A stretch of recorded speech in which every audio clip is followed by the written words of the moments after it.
The cold was a physical entity, a predator that had hunted Leo for 3 days straight. It gnawed at the thin fabric of his jeans, seeped through the cracks in his worn-out sneakers, and settled deep in his bones with a promise of permanence. He was huddled in the recessed doorway of a shuttered bookstore, a space that offered the illusion of shelter, but none of its reality. The alley smelled of damp cardboard and urban decay, a scent he now associated with home. Snowflakes, fat and lazy at first, began to fall, dusting the grimy concrete with a veneer of deceptive purity. They melted on his eyelashes, the cold sting a constant reminder of his own fragility. He was 17, a ghost haunting the periphery of a city that refused to see him. People bustled past, their faces buried in scarves, their thoughts on warm offices and hot coffee. They were figures behind frosted glass, their lives untouchable. Leo was part of the landscape, as inanimate as the overflowing trash can beside him, and just as easily ignored. His only possession of value was a blanket, a threadbare quilt of faded blues and greens. It was a relic from another life, a time of soft beds and a grandmother's humming. Now, it was his shield, his roof, his last bastion against the encroaching frost. He pulled it tighter, the familiar scratchy wool a poor substitute for warmth but a comfort nonetheless. The rhythmic hiss of a spray nozzle broke the quiet rhythm of his shivering. A thick stream of water shot out from the adjacent cafe, spattering the ground just inches from his feet. The water steamed for a moment before succumbing to the Arctic air, instantly crystallizing into a treacherous sheet of black ice. "Time to move it, vagrant!" A voice sliced through the air, sharp and disdainful. Chad, the owner of the Daily Grind, stood with the hose in his hand, a smug smirk on his face. He was a man whose small dominion over artisanal coffee and overpriced pastries had inflated his sense of importance. To him, Leo was not a person but a stain, a blight on his carefully curated storefront aesthetic. "You're scaring away my customers. Bad for business." Leo didn't respond. Words were a currency he couldn't afford to spend on a man who had already passed judgment. He simply looked at Chad, his gaze empty of anger or protest. It was the flat, resigned look of someone who had learned that fighting back only made things worse. He slowly, painstakingly, began to gather his meager belongings, the blanket and a plastic bag containing a half-eaten sandwich he'd found earlier. His fingers were numb, clumsy, and disobedient. The cold had stolen their dexterity.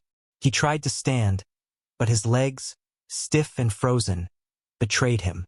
He slipped on the newly formed ice, his hip cracking hard against the frozen pavement. A sharp, searing pain shot through him, but he made no sound. He just lay there for a moment, the cold of the concrete a shocking, intimate violation. Laughter, brittle and cruel, echoed from the cafe doorway. A few customers peered out, their expressions a mixture of pity and discomfort, before quickly turning away. No one stepped forward. No one offered a hand. In their silence, they were complicit. Leo finally pushed himself up, his body screaming in protest, and limped away into the swirling snow, the cafe owner's parting shot following him down the street. "And don't come back." The next day, the humiliation continued, a slow, grinding erosion of his spirit. Chad seemed to have made it his personal mission to erase Leo from the block. He had placed a large, decorative planter in the bookstore's doorway, effectively blocking the small alcove of shelter. When Leo tried to find refuge near a steam vent further down, Chad was there within minutes, complaining to a passing patrol officer about loitering. The officer, a man with a tired face and a weary soul, just sighed and told Leo he had to keep moving. "Sorry, kid. Private property. My hands are tied." Leo understood. Everyone's hands were tied when it came to helping someone like him. He had become a problem to be managed, not a person to be helped. He found a piece of thick cardboard behind a grocery store, a precious insulator against the frozen ground. He laid it out in a new alley, a grim, windswept tunnel between two brick buildings. It wasn't much, but it was something. An hour later, Chad appeared, flanked by two of his baristas, their faces set in grim determination as if on a noble crusade. Chad didn't even speak to Leo. He just walked over, picked up the piece of cardboard with 2 fingers as if it were contaminated, and tore it in half. He then tossed the pieces into a nearby dumpster, the lid clanging shut with a note of finality. "This is a commercial district, not a campground," he announced to the empty alley. But his performance wasn't for Leo. It was for the audience he imagined, the society whose rules he was so righteously upholding. Leo just watched, his jaw tight. He felt a hot surge of shame, a feeling more painful than the cold. He was being systematically stripped of everything, not just his physical comfort but his dignity. Each act of casual cruelty was a declaration that he was worthless, that his existence was an inconvenience. The other people on the street, the shoppers and the office workers, continued their hurried pace. A woman in a fur-trimmed coat saw the interaction, her eyes widening for a second with something that might have been sympathy, but she quickly looked away, pulling her child closer as she scurried past. Her silence was a verdict. Leo's struggle was his alone. He was invisible, and his pain was an unpleasantness to be avoided. He wrapped the thin blanket around himself, a futile gesture. He felt the hollow ache of hunger in his stomach, a familiar companion, but it was the ache in his chest that felt unbearable. He was utterly, profoundly alone, and the world was telling him in 1,000 quiet ways that it preferred him to disappear. He retreated into the landscape of his memory, the only place he could find warmth. He saw a small, cluttered kitchen filled with the smell of baking bread and cinnamon. A woman with kind, crinkled eyes and flour on her apron was humming a tune he couldn't quite remember. His grandmother. She was the one who had made the quilt he now clutched like a holy relic. Each square of fabric had a story. The blue gingham was from her favorite dress, the green corduroy from his grandfather's old work pants. "Waste not, want not, Leo," she used to say, her fingers deftly pushing a needle through the cloth. "But more than that, remember that warmth is meant to be shared. It's the one thing you can give away and still have more of." He remembered her hands, rough from a lifetime of work, but always so gentle. They had held him when he'd fallen, bandaged his scraped knees, and tucked this very blanket around him at night. She had been his anchor. After his parents died in a car crash when he was 10, she was the one who took him in, shielding him from the cold bureaucracy of the foster care system. For 5 years, her tiny house was his universe. It was a world of simple rules. Be honest, work hard, and be kind, especially when it's difficult. He hadn't understood how profound that last rule was until she was gone. A sudden illness had taken her swiftly, and with her went his world. At 15, he was finally swallowed by the system she had fought to keep at bay. The first foster home was neglectful, the second was abusive. He ran away from the third after the foster father had broken his wrist for a perceived slight. He had been on his own for over a year now, drifting, surviving, but not truly living. He thought of her now, her voice a faint echo in the howl of the wind. He wondered what she would think of him, huddled in an alley, a ghost of the boy she had raised. Would she be ashamed? No, he decided. She would be heartbroken. She would be angry at a world that let a child fall through the cracks. And she would tell him to hold onto his dignity, to remember that his circumstances did not define his character. The blanket was more than just wool and thread. It was the last tangible piece of her love, a physical manifestation of her teachings. It was a reminder that he had once been cherished, that he was capable of goodness, and that somewhere, buried deep beneath the layers of cold and hunger and despair, that boy still existed. The memory was a double-edged sword. It brought a pang of unbearable loss, but it also stoked a tiny, flickering ember of strength within him. It was the reason he hadn't stolen, the reason he hadn't turned to bitterness. It was the reason he still saw the humanity in the faces that refused to see his. As night fell, a new storm, a true blizzard, descended upon the city with savage force. The wind shrieked through the urban canyons, carrying shards of ice that felt like glass against his skin. The temperature plummeted into the single digits, then below zero. It was a life-threatening cold, the kind that leached the will to live from a person's soul. News reports on the televisions in shop windows warned of a once-in-a-generation weather event. The city's emergency shelters, already strained, were overwhelmed. A recorded message on the hotline simply stated that all beds were full. There was no room at the inn. The city had officially shut its doors to him. The pressure was immense, a physical weight on his chest. Every breath was a painful intake of frigid air that burned his lungs. His shivering had become violent, uncontrollable spasms that racked his entire body. He knew the signs of hypothermia. He was well past the early stages. His thoughts grew sluggish, his movements clumsy. The instinct for survival screamed at him to find better shelter, but there was nowhere to go. Chad's campaign of harassment had pushed him further from the relative warmth of the downtown core, out towards the industrial fringe of the city, where the streets were darker and the wind blew unimpeded across empty lots. He found a small loading dock behind a defunct warehouse. It offered a meager three-sided shelter from the gale force winds. It was here, in this desolate corner of the city, that he saw it.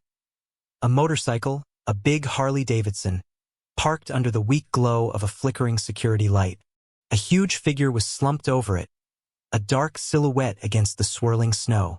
For a moment, Leo thought the man was dead, another victim of the cold. But then the figure moved, a curse carried on the wind, raw and frustrated. The man was alive and he was in trouble. Leo, driven by a flicker of concern that momentarily overshadowed his own misery, limped closer. The man was enormous, with a thick, gray-streaked beard and shoulders as wide as the bike itself.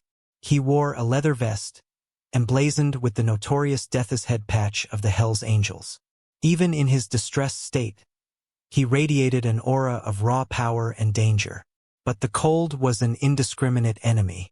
It had humbled this giant, reducing him to a shivering, desperate man. His hands, covered in grease and engine oil, were shaking so badly he couldn't hold a wrench. His face was pale, his lips tinged with a frightening shade of blue. He was losing his fight against the cold, and he was losing it fast. Leo saw not a terrifying biker, not a threat, but a fellow human being suffering. He saw a reflection of his own desperation in the man's eyes. In that moment, there was no calculation, no thought of reward or personal gain. There was only a simple, profound impulse, a voice from his past whispering, "Warmth is meant to be shared."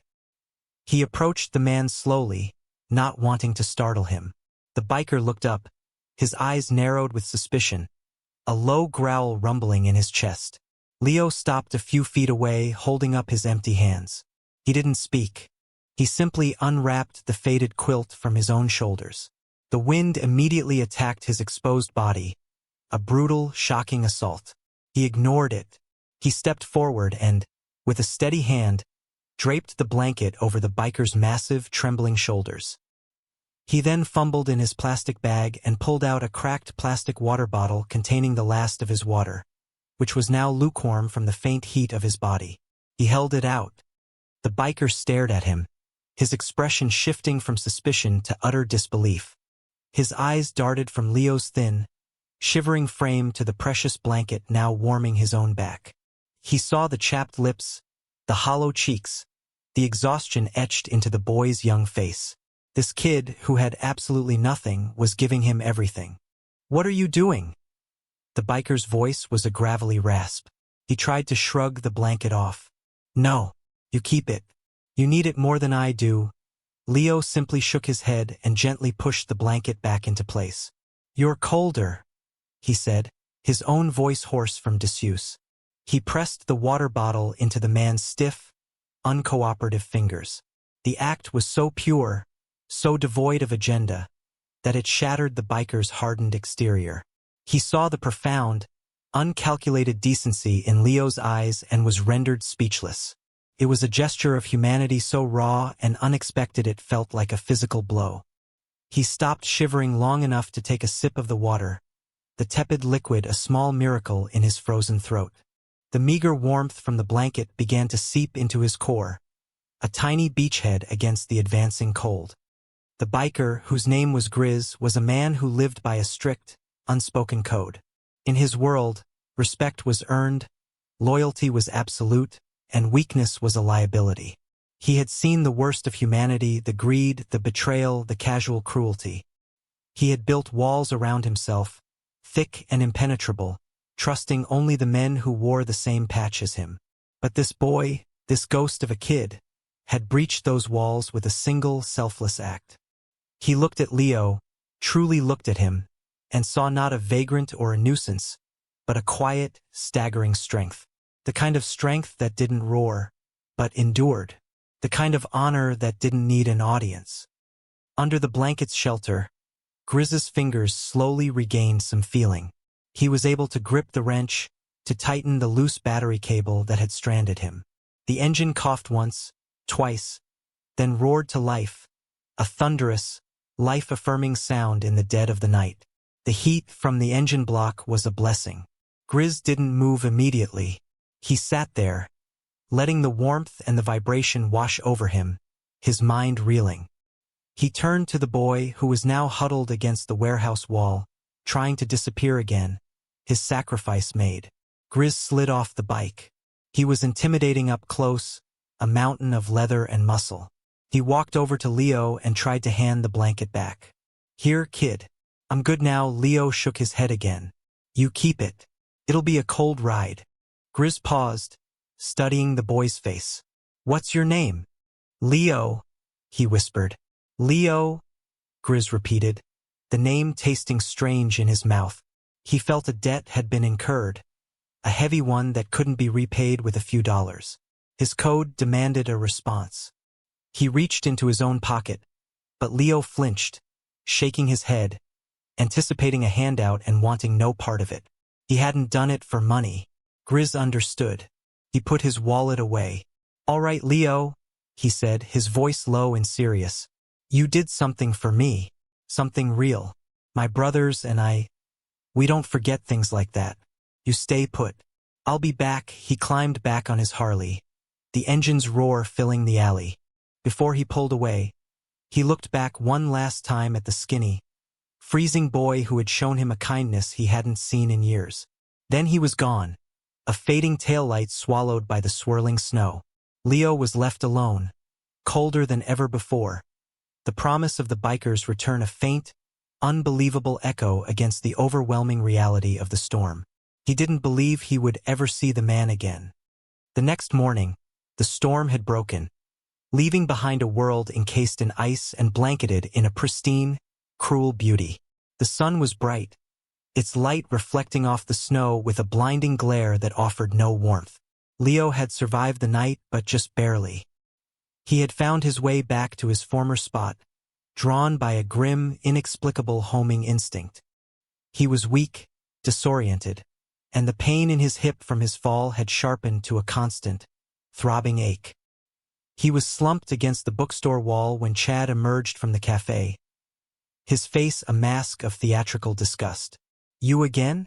I thought I told you to get lost." "That's it, I'm calling the cops. We'll have you arrested for trespassing." Chad pulled out his phone, his thumb hovering over the screen, a petty tyrant enjoying his power. A small crowd of onlookers had gathered, drawn by the confrontation. They stood at a safe distance, their silence a shroud of indifference. Then came the sound. It started as a low, distant rumble, a vibration felt more than heard.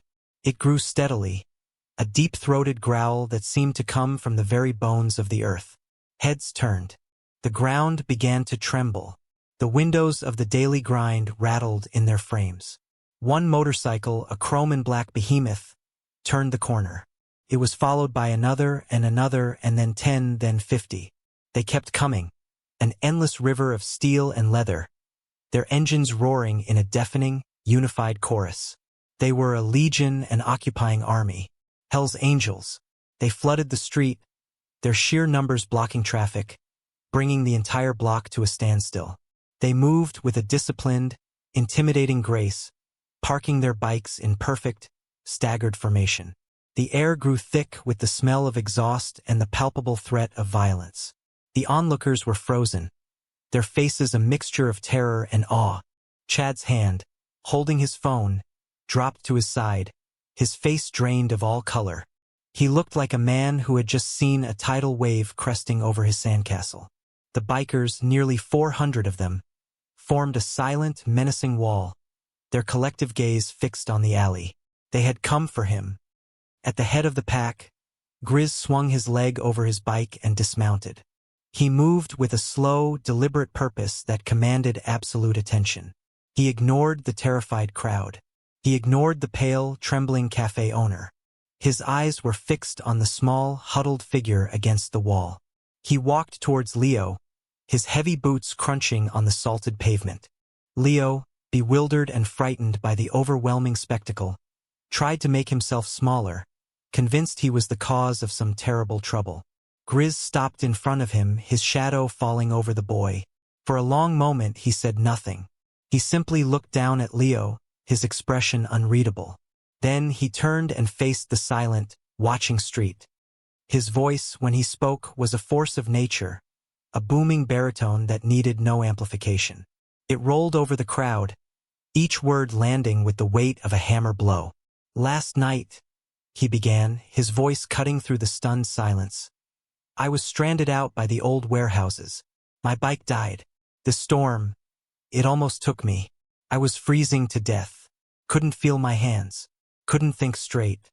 I was done." He paused, letting the words sink in, his gaze sweeping over the faces in the crowd, lingering for a moment on Chad.